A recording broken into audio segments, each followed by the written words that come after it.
थे? मैं चैलेंज के साथ कह सकता हूँ हम वैश्य समाज से भी ज़्यादा हैं। मैं चैलेंज से कह सकता हूँ हम ब्राह्मण समाज से भी ज़्यादा हैं। मीडिया के बारे में क्या कहूँ, हमारा आपका दामन चोली का साथ है, लेकिन अगर कोई मेरा भाई मीडिया का अगर हमारे साथ नाजायज़ करके हमें लेट डाउन करने की कोशिश करेगा, हमारा मोरल तोड़ने की कोशिश करेगा, तो शायद अच्छा नहीं होगा, हमारे मन को बहुत ठेस पहुँचेगी। गाजियाबाद लोकसभा सीट पर अतुल गर्ग जीत गए हैं, लेकिन चूंकि वो विधायक थे अब उनकी जगह खाली हो गई है। यानी अब गाजियाबाद में विधानसभा के चुनाव फिर होंगे, क्योंकि गाजियाबाद में एमएलए गाजियाबाद की जनता को चुनना होगा। जनता जो सोच रही है जनता जाने, लेकिन पॉलिटिकल हलके में इसको लेकर बहुत गहमा गहमी और गर्मा गर्मी भी है। मौसम भी गर्म है लेकिन राजनीति भी गर्म है, दावेदार बहुत हैं और उपचुनाव को लेकर हर पार्टी अपनी ताल ठोक रही है। चूंकि माना यह जाता है कि गाजियाबाद बीजेपी की एक तरह से पारंपरिक सीट बनती जा रही है। हालांकि हमारे साथ मौजूद हैं इंद्रजीत सिंह टीटू जी, जो कि आजकल रिश्तेदारी निभा रहे हैं, गठबंधन में शामिल है जैन जी के साथ, और ये माइनॉरिटी के सीनियर वाइस प्रेसिडेंट भी हैं राष्ट्रीय लोकदल के। और वो यहाँ पर क्या मन बना रहे हैं, उनका क्या एक तरह से प्लान है और किस तरीके से वो गाजियाबाद के उपचुनाव को देख रहे हैं। इंद्रजीत सिंह टीटू जी, आपका बहुत बहुत स्वागत है। क्या मन में चल रहा है आपके? मन में ये चल रहा है कि गाजियाबाद का जो स्वर्णीय इतिहास है, सन 1952 से लेकर सन 1967 तक गाजियाबाद जब बना तो सबसे पहले विधायक सरदार तेजा सिंह जी रहे, जिन्होंने एक छाप छोड़ी और साइकिल पे अपना 15 साल उन्होंने जीते और समाज की सेवा करी और कई ऐसे काम, स्वर्णीय काम करे जो आज हमारे बीच में है, जैसे गुरु नानक इंटर कॉलेज जैसे चीज़ें बना के हमको दे गए। मेरे भी मन में एक बुलबुला है, मेरा भी 30 साल का राजनीतिक जीवन है और अपने आप को स्वच्छ रखने की कोशिश की है।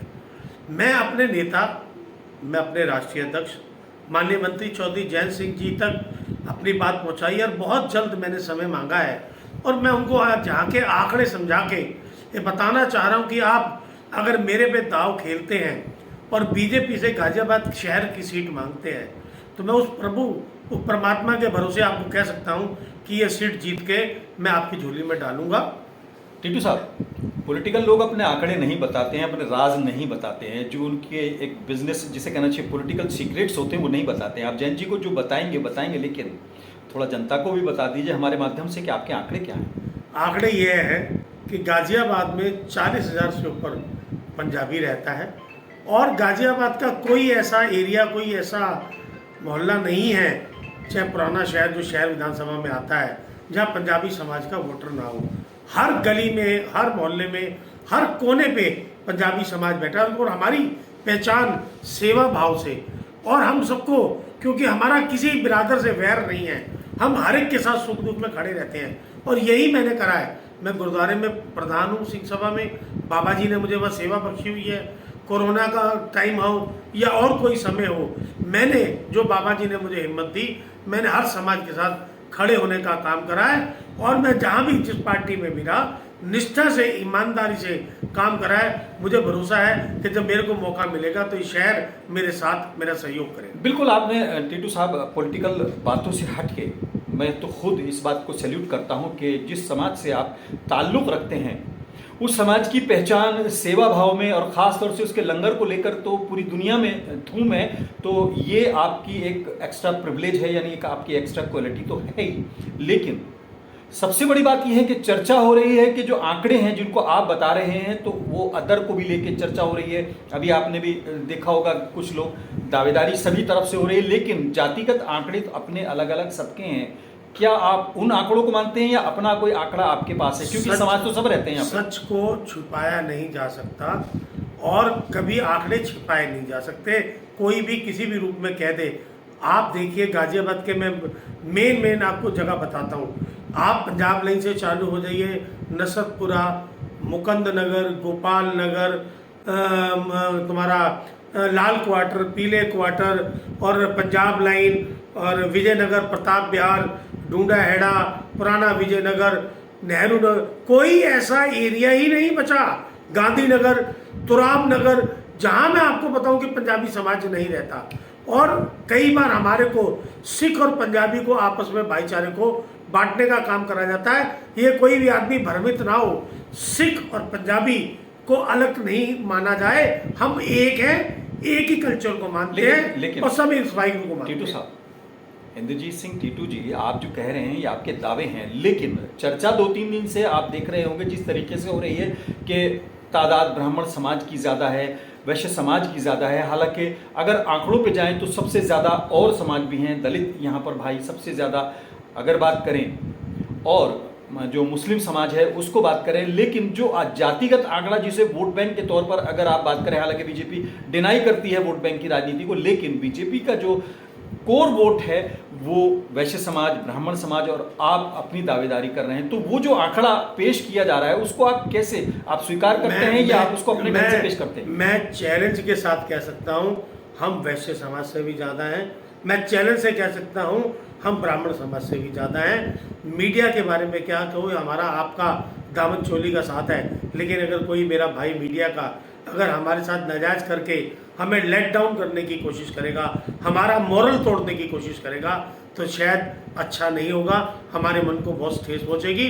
मैं आपको बताऊं, बाबा गुरु गोविंद सिंह महाराज जी ने जो 5 प्यारे बनाए थे उसमें एक दलित थे, मुस्लिम भाई मर्दाना जी उनके साथ रहे। हमारा कोई ऐसा समाज नहीं है जो हमको लाइक नहीं करता, और जहां हम परिवार के रूप में नहीं जाते और लोग हमारे यहाँ परिवार के रूप में नहीं आते। मैं इसी भाईचारे के भरोसे आपसे कह रहा हूं, अगर मेरा नेता चौधरी जयंत सिंह जी ने निर्णय ले लिया, मेरी बात पे गौर करा और बड़े भाई की भूमिका बीजेपी से ये आंकड़े बताने की कोशिश करी, तो मैं बड़े उस वाहिगुरु के भरोसे कह रहा हूँ गाजियाबाद की सीट मैं जीत के चौधरी जयंत सिंह जी की झोली में डालूं। लेकिन टीटू साहब, एक बात मैं आपको बता दूं, बड़ी बात है और बड़ा मशहूर है, गुरु नानक जी का नहीं बल्कि गुरु गोविंद सिंह जी का 1 से 1.25 लाख लड़ाऊं, तो गिनती में तो मुझे नहीं लगता कि आपको विश्वास होना चाहिए। लेकिन आपने मीडिया की शिकायत करी, हम आपको जानते हैं, आप हमको जानते हैं, और हमारा ट्रैक रिकॉर्ड भी 30 साल से आप जानते हैं। हमारी तरफ से कोई आंकड़ेबाजी नहीं है, हमारे पास तो आप साक्षात खड़े हैं। हमने आंकड़ा आपसे पूछा, मीडिया से आप शिकायत तब करें जबकि हम आपके बजाय अपने आप को आंकड़ेबाजी, हम तो आपसे पूछ रहे हैं क्या आंकड़ा है वैश्य समाज का, ब्राह्मण समाज का, सिख समाज का, पंजाबी समाज का और अदर्स का, वो क्या आंकड़ों का ही खेल चल रहा है। आजाद भाई, आप मेरे भाई हैं और आपका एक बहुत बड़ा पत्रकारिता में कई चैनल्स के आप वरिष्ठ पदों पे काम कर चुके हैं, मेरा आपका बहुत पुराना भाईचारा है। मैं आपको ये बता देना चाहता हूँ, हमारा हर समाज से तालमेल है, और हमने हर विधानसभा का चुनाव हो, लोकसभा का चुनाव हो, चाहे पार्षद का चुनाव हो, हमारा समाज अग्रणी भूमिका में रहकर सहयोग करता है। अगर मौका मिलेगा तो मैं याद दिलवाने का काम करूंगा कि आपको हर जगह मौके पे हम साथ रहें। अब मेरा मौका है, आप मेरा साथ दीजिए। बहुत बहुत शुक्रिया इंद्रजीत सिंह टीटू जी का। खास तौर से अगर बात करें उपचुनाव को लेकर गर्मा गर्मी है, लेकिन टीटू साहब के दिल में भी कुछ उबल तो रहा है, गर्मा गर्मी भी है, लेकिन गिनती में ये नहीं फंसना चाहते। कहते हैं कि मेरे को सब समाजों से समर्थन मिलेगा, और इसी आशा के साथ ये शायद अपने इन आंकड़ों को लेकर अपने नेता जयंत जी के पास जाना चाहते हैं। हमारी कोशिश और हमारी शुभकामनाएं आपके साथ हैं, जो हो शहर के साथ बेहतर हो। बहुत बहुत शुक्रिया। आज फिलहाल वाहिगुरु जी का खालसा, वाहिगुरु जी की बात। आज फिलहाल इतना ही। अपने मेज़बान आज़ाद खालिद को इजाज़त दें।